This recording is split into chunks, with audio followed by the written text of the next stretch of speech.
আসসালামু আলাইকুম রহমতুল্লাহ। চার ব্যক্তিকে জান্নাতে প্রবেশ করানো আল্লাহর কোনো দায়িত্ব না। আল্লাহ চার ব্যক্তিকে কখনো জান্নাতে প্রবেশ করাবেন না।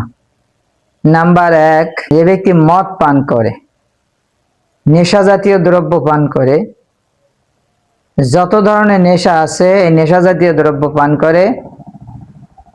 নাম্বার দুই, যে ব্যক্তি সুদ খায় তাকে আল্লাহ জান্নাতে প্রবেশ করানো তার দায়িত্ব না।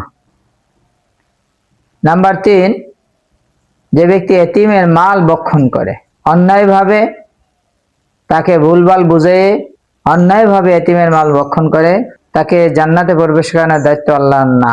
নাম্বার চার, যে ব্যক্তি পিতামাতার অবাধ্য সন্তান। আসসালামু আলাইকুম রহমতুল্লাহ। চার ব্যক্তিকে জান্নাতে প্রবেশ করানো আল্লাহর কোনো দায়িত্ব না। আল্লাহ চার ব্যক্তিকে কখনো জান্নাতে প্রবেশ করাবেন না। নাম্বার এক, যে ব্যক্তি মদ পান করে, নেশা জাতীয় দ্রব্য পান করে, যত ধরনের নেশা আছে এই নেশা জাতীয় দ্রব্য পান করে। নাম্বার দুই, যে ব্যক্তি সুদ খায় তাকে আল্লাহ জান্নাতে প্রবেশ করানো তার দায়িত্ব না।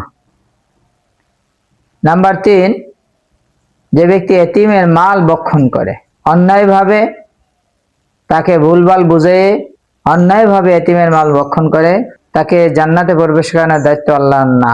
নাম্বার চার, যে ব্যক্তি পিতামাতার অবাধ্য সন্তান।